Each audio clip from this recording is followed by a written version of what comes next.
Hello everyone, welcome to my YouTube channel.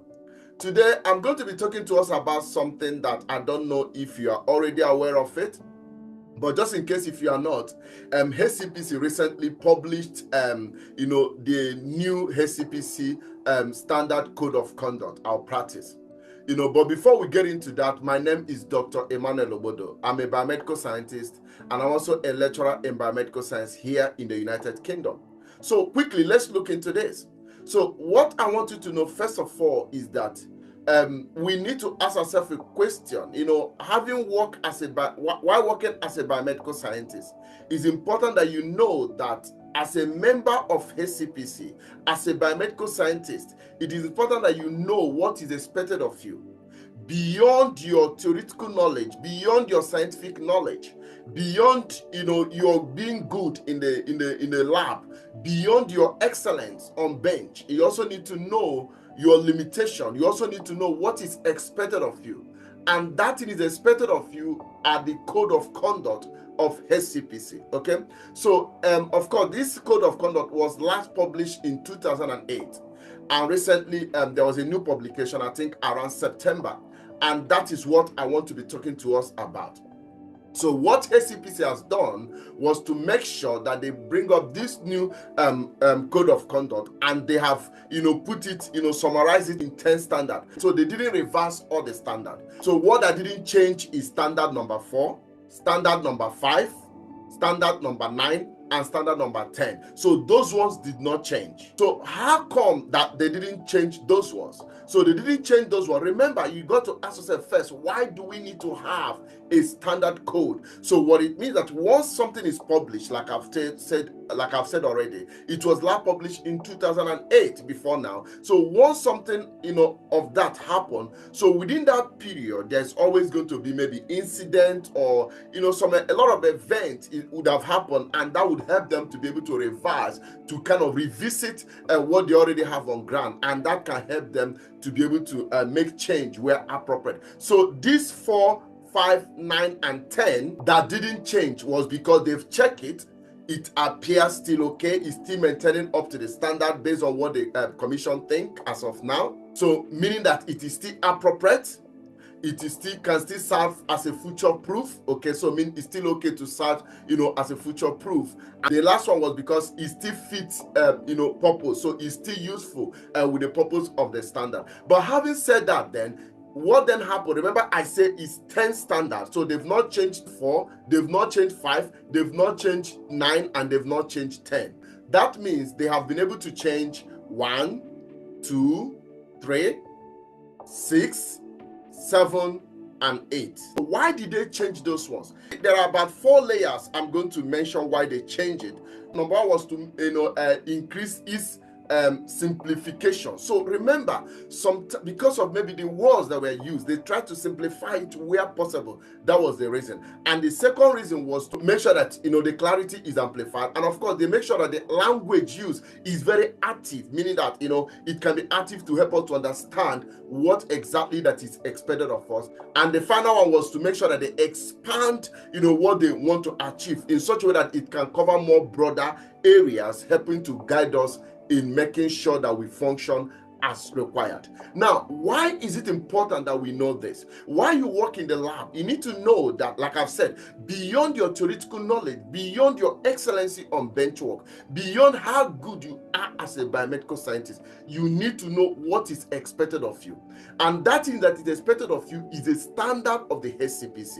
So, and what it then means, there are reasons, in my own opinion, that these standards are put there. One, obviously to look after the community, or to look after the service user, okay, to make sure that the standard is maintained in such a way that it will benefit the service user. But not just that, also they also make sure that, in my own opinion, by the way, to also make sure that you are being looked after.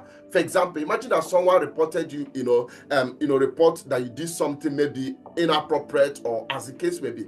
Now, what Hcpc is going to do, they are not just going to take the words of the person, the reporter, because the person have reported. They are going to investigate, and that investigation is to look after you as well. So they will be investigating based on their code of standard, and this is why those things are there. What I want you to know is to be aware of this new standard, and what I would recommend is that you go and study it, very, very well. I'm going to show you some video that kind of capture and summarize, the what is expected of you, or what the standard covered, or why the standard, is the way they're supposed to be, or why it was reversed, or what the Hcpc did to, come about reversing the standard. But what I want you to know, as a biomedical scientist, while you work in the lab, I would strongly suggest that you get used to the fact there are some guidelines, there are some standards that is expected of you, and you need to know what those standards are, because it will help you to be able to practice appropriately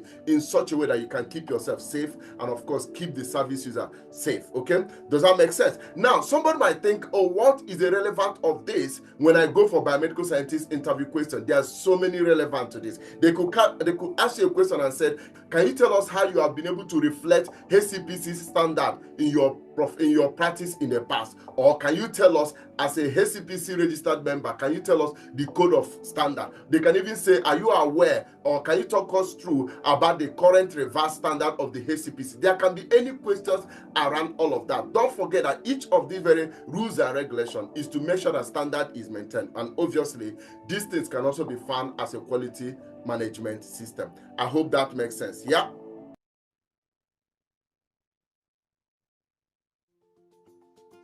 The Standards of Conduct, Performance and Ethics set out the behaviours we expect of our registered professionals. These are our high-level ethical standards, and registrants must promote and protect the interests of service users and carers, communicate appropriately and effectively, work within the limits of their knowledge and skills, delegate appropriately, respect confidentiality, manage risk, report concerns about safety, be open when things go wrong, be honest and trustworthy, and keep records of their work. The standards were last published in 2008, and it's very important that we make the standards relevant to our registrants in their practice today. So that's why it's important to return to the standards on a regular basis to refresh and update them.